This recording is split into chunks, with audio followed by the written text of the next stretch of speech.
सिंधु जल समझौते के रद्द होने का मतलब क्या है? क्योंकि कुछ लोग कह रहे हैं कि पानी बंद हो जाएगा पाकिस्तान में जाने वाला। इसमें दो बातें याद रखने की हैं कि एक तो भारत ने इसको रद्द नहीं किया, इसको निलंबित किया है, सस्पेंड किया है। तो मौजूदा वक्त में पाकिस्तान का पानी रुकेगा या नहीं? अभी हम पानी नहीं रोक सकते, पानी नहीं रोक सकते। चीन डैम बना रहा है कई नदियों पर। चीन का प्रयास रहेगा कि वो डैम और बनाए। आगे क्या मंसूबा है चीन का वो कोई नहीं जानता है। चाइना है जिसके पास वीटो पावर है और जो कि पाकिस्तान का दोस्त है। पाकिस्तानी आर्मी और पाकिस्तान में पलने वाले आतंकवादी संगठन, दोनों में मेजर डिफरेंस क्या है? एक यूनिफॉर्म पहन के लड़ता है और दूसरा बिना यूनिफॉर्म के लड़ता है। पहले एक फ़र्क था कि पाकिस्तानी आर्मी में ज़्यादा रिलीजियस टीचिंग नहीं हुआ करती थी, अब वो भी शुरू हो गई है। तो रिलीजियस टीचिंग दोनों में बराबर होती है। जो बलात्कार किए वो क्या कोड ऑफ कंडक्ट तो नहीं आता है वो। पाकिस्तान के साथ कौन कौन से देश हो सकते हैं? चीन और तुर्की के अलावा कोई नहीं होगा। भारत के साथ भी खुलकर समर्थन करने वाले देश कम ही होंगे। हमें ये मानकर चलना चाहिए कि बाकी देश जो हैं वो वही करेंगे जो उन्होंने अभी किया है। 22 अप्रैल 2025 को कश्मीर के पहलगाम की बैसरन घाटी में पर्यटकों पर हुए निर्मम आतंकी हमले को लेकर कई सारी आशंकाएं उपजी हैं और ऐसी कई सारी आशंकाओं को हम लेकर आए हैं। यूनाइटेड नेशंस में भारत के परमानेंट सदस्य रहे और कई देशों में भारत के एम्बेसडर रहे दिलीप सिन्हा सर के पास। सर, बहुत बहुत स्वागत है आपका वन इंडिया हिंदी में। थैंक यू सर, सबसे पहला सवाल मेरा आपसे ये है कि क्या पाकिस्तान आर्मी तख्ता पलट करने के लिए ये सारे टैक्टिक्स अपना रही है? क्योंकि उनकी एक हिस्ट्री रही है। देखिए, पाकिस्तान सेना की हिस्ट्री रही है सत्ता में रहने की। 1958 में उन्होंने सबसे पहले सत्ता हथियाई थी। उसके बाद सत्ता से बाहर रहे हैं जब उनकी कभी हार हुई या कभी और किसी कारण से। इधर कुछ वर्षों से सेना सीधे रूप से सरकार में नहीं रही है, विशेषकर राष्ट्रपति मुशर्रफ के जाने के बाद। उसके कई कारण हैं। एक कारण यह है कि जब सेना सत्ता में सीधे रूप से रहती है तो सारी जिम्मेवारी सरकार के ऊपर, सेना के ऊपर आ जाती है। तो वो कई दफ़ा सेना चाहती है कि जो सिविलियन सरकार है उस पर जिम्मेवारी रहे और सेना पीछे से कंट्रोल करे। जी। तो सेना की स्थिति अभी वही है। सेना की स्थिति काफ़ी मजबूत है। हाँ, ये बात ज़रूर है कि सेना के अंदर कुछ परेशानियां हैं। और दूसरा, राजनीतिक दृष्टि से इस वक्त इमरान खान जो हैं वो पाकिस्तान के सबसे लोकप्रिय नेता हैं और सेना उन्हें नहीं पसंद करती। इसलिए सेना को गठबंधन करना पड़ रहा है बाकी सिविलियन नेताओं के साथ, विशेषकर जो पीएमएल पार्टी है, शहबाज शरीफ के पीएमएलएन पार्टी है, पीएमएलएन जो है उसके साथ, और पीपीपी के साथ भी, ताकि ये तीनों मिलकर के इमरान खान को सत्ता के बाहर रख सके। तो ऐसा कोई आवश्यक नहीं है कि सेना अपनी शक्ति बढ़ाने के लिए ये कर रही हो, लेकिन ये बात ज़रूर है कि सेना अंदरूनी परेशानियों से ध्यान हटाने के लिए, और कई दिनों से भारत में वो असफल रहे थे किसी प्रकार का काम करने में, और विशेषकर जब 370 हटाया गया था इंडिया से जी, तो उसके बाद कश्मीर में शांति सी आ गई थी। जी। बहुत सारे पर्यटक जा रहे थे, तो दुनिया भर में ये संदेश चला गया था कि कश्मीर में अब आम जीवन जो है वो नॉर्मल सी आ गई है कश्मीर में। तो उसे दूर करना पाकिस्तान के लिए ज़रूरी था और ये उन्होंने बड़ी सफलता से इसमें किया है। लेकिन सर, इसके पहले हमेशा वो आर्मी टू आर्मी एक टारगेट करते रहे या टारगेट किलिंग्स रही जिसमें इक्का दुक्का नॉर्मल लोग मारे गए हैं। ये पहली बार है कि इतनी बड़ी संख्या में पर्यटकों को निशाना बनाया और फिर वो धर्म से जुड़े हुए जो मैसेज कन्वे करने की कोशिश की आम जनमानस में, उसको लेकर आपका क्या पर्सपेक्टिव रहेगा? ऐसा मतलब इतना पर्टिकुलर क्यों किया? वही कि जो धमाका चाहते थे वो, जी, कि जो दुनिया की जो नज़र है उसके ऊपर पड़े, ध्यान आकर्षित करने के लिए इस प्रकार की कार्रवाई करना ज़रूरी था। क्योंकि जब तक आक्रमण या मुठभेड़ हो रहे थे सेना के सैनिकों के साथ और हमारे सैनिक मारे जा रहे थे, तो उससे किसी का ध्यान नहीं जा रहा था उसके ऊपर। जी, विशेषकर दुनिया का। 2016, 2019 पहलगाम और उड़ी। तो इस प्रकार के आक्रमण से सारी दुनिया का ध्यान वापस आ गया कश्मीर के ऊपर कि कश्मीर में नॉर्मलसी नहीं है, कश्मीर में अभी भी तनाव है। सर, जब पहलगाम जैसे हमले होते हैं जिसमें हमने डायरेक्ट पाकिस्तान को टारगेट किया है कि ये उनका प्रायोजित हमला था, तो ऐसी स्थिति में साउथ ब्लॉक जहाँ पर हमारा विदेश मंत्रालय है, वहाँ से एम्बेसडर्स के लिए क्या मैसेज जाते हैं, या दूसरे जो पड़ोसी देश हैं पाकिस्तान के जहाँ पर हमारी एम्बेसी है, हाई कमीशंस हैं, उनके लिए क्या मैसेज जाते हैं? जब इस प्रकार की कोई घटना होती है जी, तो विदेश मंत्रालय की जो पहली रिस्पॉन्सिबिलिटी होती है वो होती है कि दुनिया को बताएं कि क्या हुआ।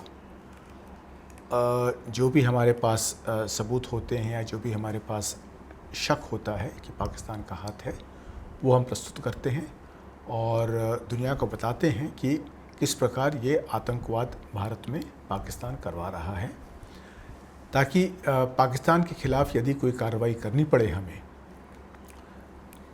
डिप्लोमेटिक या नॉन डिप्लोमेटिक, तो उसमें हम दुनिया का जो सपोर्ट है वो हमारे लिए बना रहे। तो ये सपोर्ट हमारे लिए कितना ज़रूरी होता है, या ये दुनिया को ये बताना कि हमारे ऊपर हमला हुआ है, ये एक आम जनमानस की कैसे समझ में आएगा कि ये दुनिया को बताना इतना ज़रूरी क्यों है? क्योंकि जब हमला हुआ उसके बाद तो सीधा डायरेक्ट एक तरह से नॉन डिप्लोमेटिक चैनल्स के जरिए बात होनी चाहिए। नहीं, दुनिया की रुचि रहती है जब बाकी दुनिया में कहीं पर कोई आतंकवादी घटना होती है तो बाकी लोग उसकी निंदा करते हैं, भारत भी निंदा करता है इस प्रकार की कार्रवाई की, और दुनिया में एक माहौल है कि आतंकवाद के लिए कोई टॉलरेंस नहीं होना चाहिए। तो ये जो माहौल है ये बनाए रखना बहुत ज़रूरी होता है, और यदि कोई अंतर्राष्ट्रीय कार्रवाई की ज़रूरत पड़ती है जी, तो उसमें निश्चित रूप से अंतर्राष्ट्रीय सपोर्ट की ज़रूरत पड़ेगी। बिना इंटरनेशनल सपोर्ट के तो हम नहीं कर सकते इस तरह कोई काम। तो जैसे अब सिक्योरिटी काउंसिल ने थोड़ा बहुत इसकी निंदा की तो वो ज़रूरी है। तो इस प्रकार की कार्रवाई के लिए ज़रूरी होता है कि हमारे जो साथी, जो हमारे समर्थक देश हैं या अन्य देश भी हैं, उनका सहयोग हमें प्राप्त हो। सर, आपने सिक्योरिटी काउंसिल की बात की। यूएन सिक्योरिटी काउंसिल इतने सालों से है, इतने सालों से काम कर रहा है, इतने सालों से पाकिस्तान की एक्टिविटीज़ को भी देख रहा है। तो इतने सालों में यूएन ने पाकिस्तान पर क्या ऐसा एक्शन लिया कि जिससे रुके ना, तो कम से कम ये लगे कि वो कंट्रोल है?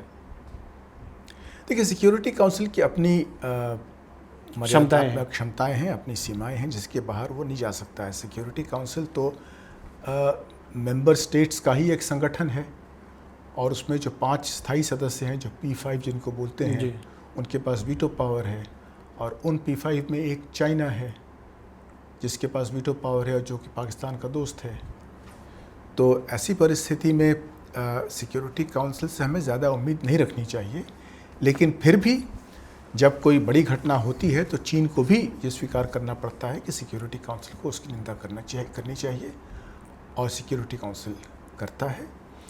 और यदि बात आगे बढ़े तो फिर और कार्रवाई भी हो सकती है। सिक्योरिटी काउंसिल ने कुछ देशों के ऊपर इकोनॉमिक सैंक्शंस भी लगाए हैं, पाकिस्तान पर नहीं लगाया है, लेकिन पाकिस्तान की जो अंतर्राष्ट्रीय इमेज है, जो इंटरनेशनल इमेज है, वो धीरे धीरे बहुत ख़राब हो गया है, जिसके कारण कि पाकिस्तान की अंदर की जो राजनीतिक और आर्थिक स्थिति है उस पर भी प्रभाव पड़ता है। तो आज जो पाकिस्तान जिस परेशानी से गुजर रहा है उसका एक बहुत बड़ा कारण है पाकिस्तान का आतंकवाद को सपोर्ट करना, जिसके कारण कि दुनिया के बाकी देश जो हैं पाकिस्तान से थोड़े अनमने से हो गए हैं, विमुख हो गए हैं, अलग हो रहे हैं। अब अमेरिका ने, आपको याद होगा 10-12 साल पहले जब वहाँ पर बिन लादेन को मारा था जी, तो उन्हें तो मालूम है कि एबटाबाद में उन्हें मालूम है कि पाकिस्तान किस तरह की कार्रवाई करता है, किस प्रकार समर्थन करता है आतंकवाद का। तो जब भारत पर इस प्रकार की कार्रवाई होती है तो अमेरिका समझता है पूरी तरह कि क्या हो रहा है, इसके पीछे किसका हाथ है, और भले ही वो कुछ करे नहीं लेकिन समझता ज़रूर है। हाल ही में हमने देखा पहलगाम हमले के बाद पाकिस्तान के रक्षा मंत्री ख्वाजा आसिफ और पाकिस्तान के पूर्व विदेश मंत्री बिलावल भुट्टो, जो कि मौजूदा सांसद भी हैं, दोनों ने टीवी इंटरव्यू में इस बात को एक्सेप्ट किया कि पिछले 3-4 दशक तक पाकिस्तान आतंकवाद को पालता रहा है, लेकिन अब नहीं पालता। इस बात में कोई वजन है कि पहले पालता था अब नहीं पालता है, इतने भरोसे के लायक हैं? देखिए, ये कहना कि पहले पालता था और आज नहीं पालता है, इसमें महत्वपूर्ण बात यह है कि इसने स्वीकार किया है कि पहले वो पालता था। जी। और जब वो पाल रहा था, तब जब हम कहते थे कि तुम पाल रहे हो, तब वो उसे स्वीकार नहीं करता था, उसे डिनाई करता था वो। तो आज जब वो डिनाई कर रहा है तो उसे कोई नहीं मानता है। ना हम मानते हैं, ना दुनिया में कोई मानता है, ना वो खुद ही समझते हैं कि हमें हमारी बात कोई मान नहीं रहा है। तो ये पाकिस्तान की स्थिति है। अब पाकिस्तान जानता है कि जो पहले पाल रहा था उसका तो इतना सबूत बाहर निकल चुका है कि अब वो डिनाई कर ही नहीं सकता है। जी। तो एक प्रकार से ये तो, और ये इसमें जो ख्वाजा आसिफ ने जो कहा वो तो एक इंटरव्यू दे रहे थे, उसमें बहुत सीधे और बहुत कठिन सवाल किए टीवी एंकर ने, और वो उससे निकल नहीं पाए। तो उन्होंने उससे निकलने के लिए कहा कि हमने ये कार्रवाई की पश्चिमी देशों के कहने, अमेरिका का सीधा नाम हाँ, लिया। अमेरिका का सीधा, कि उनके कहने पर हमने की थी, वेस्ट के लिए हमने की थी। तो वो दोष दूसरों पर देना चाहते थे, और डर्टी जॉब्स का, डर्टी जॉब का, तो इनको नाम दिया गया। मतलब ये वो स्वीकार कर रहे हैं कि वो एक हायर्ड गन थे, जैसे लोग पालते हैं, बंदूकधारी को पाल लिया, वैसे ही पाकिस्तान एक देश है उस प्रकार का। जैसा इन दोनों ने एक्सेप्ट किया है टीवी चैनल पर ओपनली, आपको नहीं लगता कि इस तरीके से यूएन को इस पर एक्शन लेना चाहिए कि आपने इतने टाइम बाद भले ही आपने इसको एक्सेप्ट किया हो कि आप पालते रहे हो, तो यूएन को और कठोर सैंक्शंस लगाने चाहिए? हो सकता है, लेकिन कुछ हद तक तो यूएन ने कार्रवाई की है, क्योंकि पाकिस्तान में कुछ ऐसे टेररिस्ट हैं जिनको कि यूएन ने खुद डिजिग्नेट किया कि ये टेररिस्ट हैं। कुछ संगठन भी ऐसे हैं जिनको उन्होंने डिजिग्नेट किया एज टेररिस्ट ऑर्गेनाइजेशंस। तो इस प्रकार की थोड़ी बहुत कार्रवाई हुई है। उससे ज़्यादा कार्रवाई यूएन खुद कर भी नहीं सकता है, क्योंकि जो भी कार्रवाई आतंकवाद के विरुद्ध हुई है दुनिया में, वो अमेरिका ने खुद की है। आईएमएफ कोई कार्रवाई कर सकता है ये इस एक्सेप्टेंस के बाद? आईएमएफ जो ग्रे आमतौर लिस्ट, पे इस प्रकार की राजनीतिक स्थिति में नहीं पड़ता है, लेकिन आईएमएफ पॉलिटिकली निश्चित रूप से हर सिचुएशन को स्टडी करता है। और इसमें जो परेशानी आईएमएफ के साथ है वो है कि आईएमएफ में जो दो सबसे बड़े देश हैं वो एक अमेरिका और एक दूसरा चीन है। अब चीन तो अमेरिका का, पाकिस्तान का दोस्त है। अमेरिका नहीं चाहता है कि पाकिस्तान पूरी तरह से चीन के कैंप में चला जाए। जी। तो पाकिस्तान इस बात का पूरा फ़ायदा उठाता है कि वो अमेरिका से कहता है कि अगर तुम हमें नहीं दोगे, मदद करोगे, तो हम चीन के पास चले जाएंगे। तो अब इसमें फिर अमेरिका फंस जाता है। तो फिर अमेरिका आईएमएफ के मार्फत पाकिस्तान की मदद अप्रूव कर देता है। तो आईएमएफ भी बहुत कड़ाई करता है, लेकिन तभी एड देता रहता है। मेरे ख्याल से अभी 25वां संस्करण चल रहा है आईएमएफ का पाकिस्तान के पास। 75 साल का इतिहास है, उसमें 25 दफ़ा जा चुका है पाकिस्तान, अमेरिका आईएमएफ के पास। पाकिस्तानी आर्मी और पाकिस्तान में पलने वाले आतंकवादी संगठन, दोनों में मेजर डिफरेंस क्या है? एक यूनिफॉर्म पहन के लड़ता है और दूसरा बिना यूनिफॉर्म के लड़ता है। ट्रेनिंग वैसे ही मिलती है दोनों को। ट्रेन एक ही जगह पर होते हैं। हाँ, ट्रेनिंग कैंप लगाता है आईएमएफ, नहीं, आर्मी अपने पास बुलाती है लोगों को ट्रेनिंग के लिए और अलग कैंप भी लगाती है। पहले एक फ़र्क था कि पाकिस्तानी आर्मी में ज़्यादा रिलीजियस टीचिंग नहीं हुआ करती थी, अब वो भी शुरू हो गई है। तो रिलीजियस टीचिंग दोनों में बराबर होती है, और जो ट्रेनिंग होती है हथियार इस्तेमाल करने की, बम इस्तेमाल करने की, वो दोनों को मिलती है। फ़र्क यह है कि आर्मी का अपना एक डिसिप्लिन होता है, उसका एक अपना रूल्स ऑफ प्रोसीजर होता है, कोड ऑफ लेकिन कोड ऑफ कॉन्डक्ट होता है। वैसे पाकिस्तानी अपना कोड ऑफ कॉन्डक्ट फॉलो नहीं करती है, जो कि आमतौर पे जिनेवा कन्वेंशन वगैरह में जो कोड ऑफ कॉन्डक्ट दिया जाता है, आपको याद होगा बांग्लादेश वॉर के समय उनका क्या कोड ऑफ कॉन्डक्ट था? उनका जीरो था, जो उन्होंने बांग्लादेश में किया, जो उन्होंने अत्याचार, ब्रुटैलिटी, जो बलात्कार किए, वो क्या, वो कोड ऑफ कॉन्डक्ट तो नहीं आता है वो। तो कोड ऑफ कॉन्डक्ट नहीं है, लेकिन हाँ, एक यूनिफॉर्म होने से एक डिसिप्लिन एक किस्म का होता है।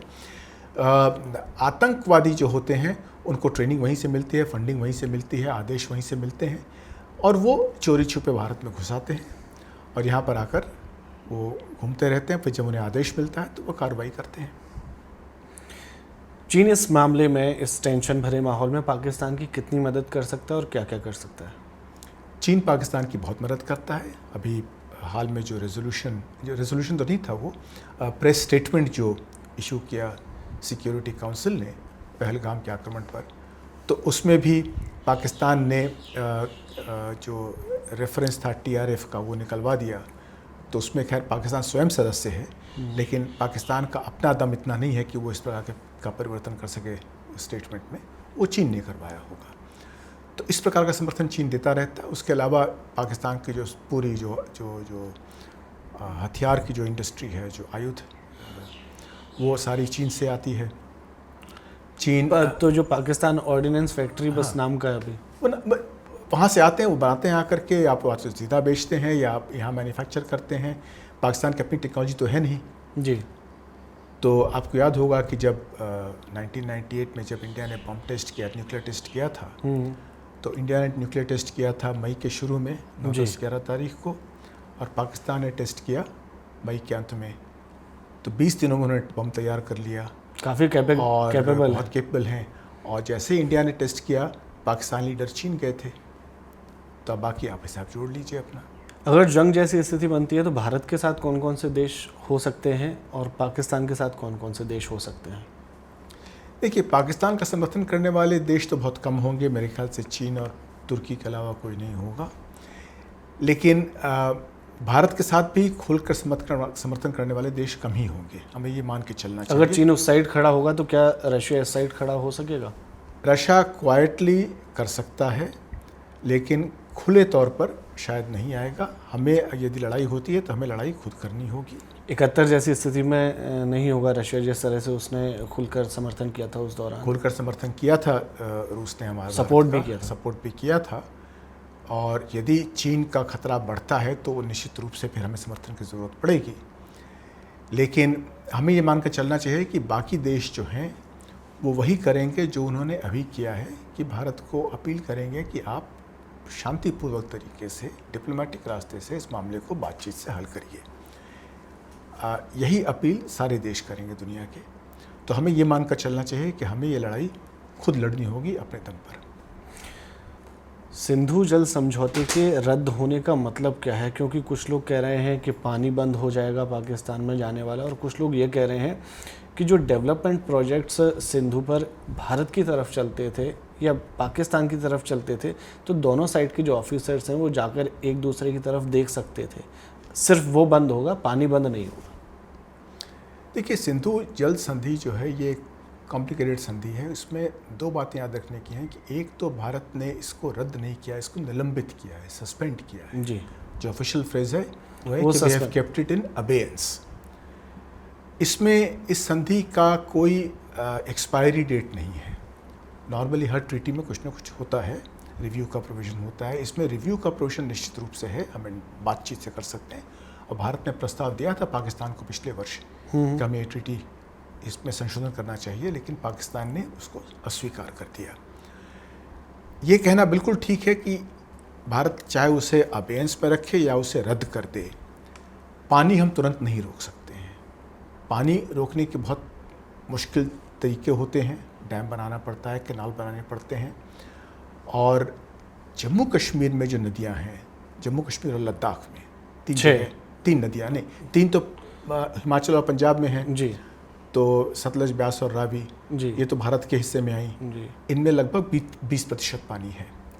80% पानी उन तीन नदियों में है जो लद्दाख, कश्मीर और जम्मू से बहती हैं। चेनाब, सिंधु और ब्रह्मपुत्र। सिंधु लद्दाख में, झेलम कश्मीर में और चेनाब जम्मू में। ये तीन नदियां हैं। इन तीनों में 80% पानी है और इन तीनों का पानी लगभग पूरा पाकिस्तान को दिया गया। भारत को थोड़ा सा अधिकार है कुछ कुछ इस्तेमाल करने का, लेकिन कंजम्पटिव यूज़ भी बहुत ही सीमित है। तो हमने उस पर कोई, जो हम डैम बनाना चाहते थे, जो डैम बनाने का हमें अधिकार था ट्रीटी के तहत, हम वो भी नहीं कर पाए हैं, क्योंकि पाकिस्तान को ये अधिकार दिया गया है कि पाकिस्तान जो भी भारत डैम या कुछ भी बनाता है नदी पर, इन तीनों नदियों पर, पाकिस्तान आकर उसका निरीक्षण कर सकता है, उसका इंस्पेक्शन कर सकता है जी। और यदि उसे लगता है कि ये ट्रीटी के अगेंस्ट है, ट्रीटी के वायलेशन में है, तो वो वर्ल्ड बैंक से अपील कर सकता है और ट्रीटी में एक प्रोविज़न है, एक प्रावधान है डिस्प्यूट सेटलमेंट का, तो उसे वो चालू कर सकता है और डिस्प्यूट सेटलमेंट टाइम बाउंड होता है और बहुत ही मजबूत डिस्प्यूट सेटलमेंट है। हमारे 2 डिस्प्यूट गए थे, दोनों में भारत की अच्छी विजय हुई उसमें। लेकिन चूंकि पाकिस्तान हर प्रोजेक्ट पर आपत्ति करता आया है, इसलिए हमारे जो जितने प्रोजेक्ट्स हैं वो सब डिलेड हैं, कोई 10 साल, कोई 20 साल, कोई और भी लंबा। और भारत हमेशा ये देखता रहता है कि भाई हम ये डिज़ाइन बना रहे हैं तो इसमें पाकिस्तान क्या आपत्ति कर सकता है। तो अब जो हमने उसे अबेंस में रखा है तो कम से कम अब हम कुछ कार्रवाई तो कर सकते हैं और यदि हम उसे रद्द कर देते हैं तो फिर पानी का हम इस्तेमाल कर सकते हैं। लेकिन कुछ भी इस्तेमाल करने के पहले हमें अपनी तैयारी करनी है, अपने इन्वेस्टमेंट करना होगा, डैम में, कैनाल में, और बहुत सारी ज़रूरतें होती हैं, किसी इंफ्रास्ट्रक्चर पर बनाना पड़ेगा हमें, उसके बाद ही हम उस पानी को इस्तेमाल कर सकते हैं। लेकिन हमें शुरुआत तो करनी पड़ेगी कभी। हम आज शुरुआत करें या 10 साल बाद शुरुआत करें, समय उतना ही लगेगा नया उसको इस्तेमाल करने के लिए। तो अगर हमने आज इससे अबेंस में रखा है तो हम उसे रद्द कर दें तो हम उस पानी का इस्तेमाल कर सकते हैं। तो मौजूदा वक्त में पाकिस्तान का पानी रुकेगा या नहीं? अभी हम पानी नहीं रोक सकते हैं, पानी नहीं रोक सकते क्योंकि अभी सिर्फ वो विजिट्स रुकेंगे। विजिट्स रुक जाएंगी। जो परमानेंट इंडस कमीशन है, एक बॉडी है जिसमें कि पाकिस्तान का प्रतिनिधि होता है, भारत का प्रतिनिधि होता है, उसकी मीटिंग होती है रेगुलरली। वो मीटिंग नहीं होगी और पाकिस्तान, जैसा आपने कहा, जो इंस्पेक्शन करता है पाकिस्तान, वो बंद हो जाएगा।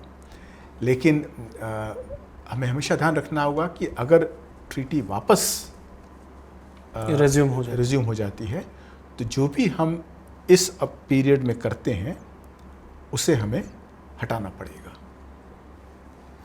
एक आखिरी सवाल है सर, कि अगर हम अभी या भविष्य में या आने वाले कुछ दिनों में ट्रीटी रद्द करते हैं सिंधु जल समझौते की और पानी रोकते हैं, तो क्या ऐसा संभव है कि चीन ब्रह्मपुत्र का पानी भारत के लिए रोके? देखिए, चीन ने भारत के साथ कोई संधि नहीं की है, कोई समझौता नहीं किया है। कुछ वर्ष पहले चीन के साथ एक बातचीत हुई थी कि चीन कम से कम भारत को हाइड्रोलॉजिकल डेटा देगा, यानी नदी में कितना पानी बह रहा है वो सूचना हमें देता रहेगा।